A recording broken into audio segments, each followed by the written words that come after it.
Alright, what's up guys? Tuesday, July 11th. Markets have just closed up here. And the QQQ looks like it is fixing to bust a move. Alright, we're fixing for a little bit of bustation. So what I'm seeing here is a crap load of squeezes. We have a squeeze on the daily chart, the 4-hour chart, the 2-hour chart, the 1 hour, the 30-minute, and the 15. So that is, count them, 1, 2, 3, 4, 5, 6 squeezes setting up at once. Now on my my labels here, yellow means we have a squeeze and no buy or sell signal. It's not overly bullish, not overly bearish, a little bit neutral, and a blue label would mean we have a bull squeeze. But more importantly, you have that nested squeeze dynamic where, regardless of direction, 15-minute squeeze fires. From there, that could go to trigger the 30-minute squeeze. 30-minute squeeze fires, that can trigger the 1 hour. Then you got your 2-hour squeeze, your 4-hour squeeze, and your daily squeeze. General rule of thumb, once the squeeze fires, you tend to look for 6 to 8 to maybe 10 bars of momentum. So there you can kind of see the power of the nested squeeze. 15-minute squeeze fires, that can trigger a 6 to 10 bar move. But from there, if you trigger the 30-minute, then you're looking for 6 to 10 30-minute bars, then the hourly, etc., etc. So the beauty of the squeeze tells you we're gearing up for a push. Fixing to make a bigger than expected move, or what I would call a meaningful move. But again, the question for now is which way do these bad boys fire? So the first thing that I look for is just the signals. So you can imagine if today, the daily, the 4-hour, the 2-hour, if all these squeezes were bullish, and we had that blue label, well then calling for direction is pretty easy. Structure, momentum, the trend, everything aligned for a push higher. That's pretty much my favorite trade. Being that things are pretty neutral here, it does require a little bit of patience. What you do want to look for, though, is just simply the domino effect. So the first squeeze you have here on the lowest time frame is the 15-minute. So for tomorrow, say that 15-minute squeeze fires long. At that point, you're looking for the domino effect to the upside. Then you got the 30-minute, then you got the hourly. If instead the squeeze fires short, then you're looking for the opposite.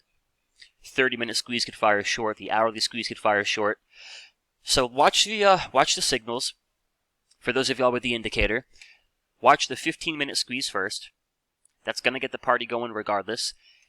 And then I think you want to watch your big boys as far as tech goes. And that's where things kind of get interesting. So yesterday you saw the whole rebalance thing taking place. And, I don't know if we're done with the rebalance. Maybe that continues tomorrow. Everything kind of eased up a little bit today as far as the selling goes. Netflix was flat. Apple was down about a quarter. Tesla a little bit green. Microsoft a little bit green. Then you've got names here like Meta. Take her to lunch. I never met her. Meta here. I'm such a goof. Meta here looks pretty bullish.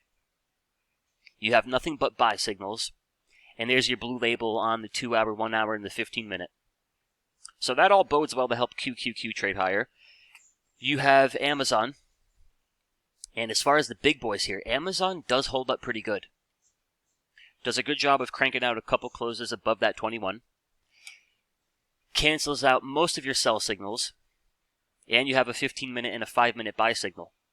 So usually that 15-minute squeeze and that 15-minute buy signal should put Amazon in a position to try to pop higher into tomorrow.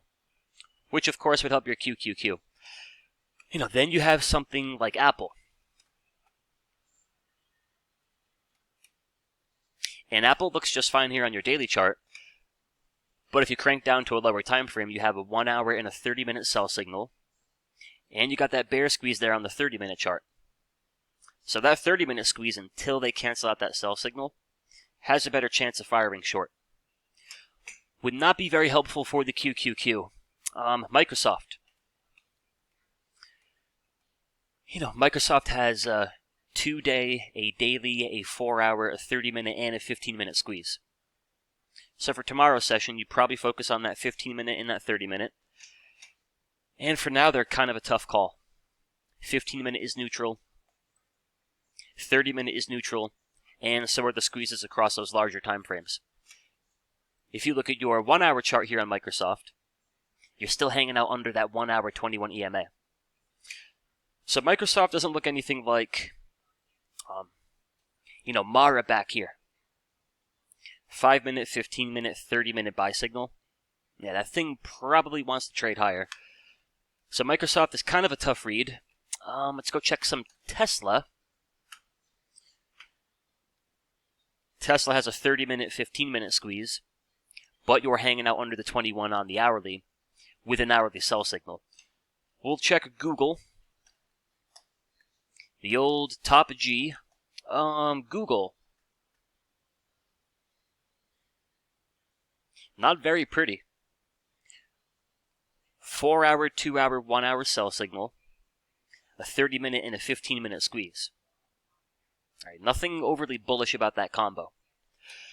So I think it's going to be a matter of patience here, guys.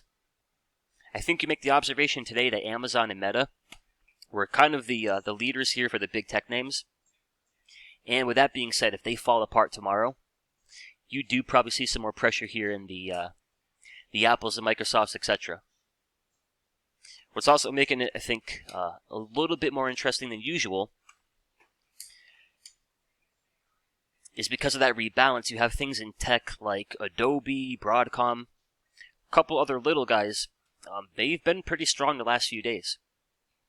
So they can dump Microsoft, they can dump the Apples, the Googles of the world, but doing that rotation within the index, it paints a little bit of a better picture for QQQ than it currently does for some of your heavily weighted names.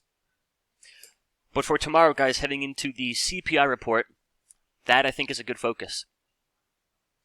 1, 2, 3, 4, 5, 6 squeezes here on the QQQ. That tells you we're gearing up for a move. We're not going to squeeze forever. The lack of buy signals across bigger time frames, for me, does make it a little bit tough here to call for that immediate direction. If Apple looked a little better, if Microsoft and Google looked a little bit better, then I'm definitely going to lean a bit more bullish. But we shall see what tomorrow brings. Start with your 15-minute squeeze. If that fires long, then you're looking for the 30-minute, etc. 15-minute squeeze fires short, then potentially you get that domino effect to the downside. And then we'll take it from there, guys. I'll leave you here with a couple of good-looking setups. Kind of a speculative idea. But Roblox is getting a little interesting here, so let me clean all this up.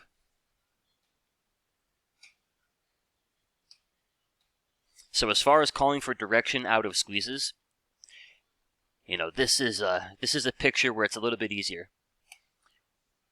So we have squeezes on the weekly chart, the 3-day chart, the 2-day, the daily, the 4-hour, and the 5-minute. And for all your bigger time frame squeezes up here, they're all bullish. They're all cranking out that buy signal. Now the thing about Roblox is, it's kind of been shaping up for the breakout here for a while. But we've seen some pretty nasty back and forth inside this daily squeeze. So where I think potentially this actually gets a little easier to trade is after actually breaking through that resistance here today. So call it the 42.5 level. Today they finally punched through 42.5. The key here, if we're going to see these squeezes fire long, is that on any pullback, on any dip, we don't want to see price fall right back in the box. Then you're right back where you started. If they can pull back a little bit, but they do a good job keeping it above that previous 42.5 level, then you might finally see Roblox here with the green light to go on and fire the 4-hour squeeze, which, man, it looks pretty good. Then you got your daily squeeze, you got your 2-day squeeze, all kinds of good squeeze on squeeze action. So it was a speculative idea. Roblox kind of shaping up here. But alright guys, shorter video for tonight. As always, I appreciate you watching. If you haven't already, hit the like and subscribe button. And I will talk to you guys probably tomorrow. Adios.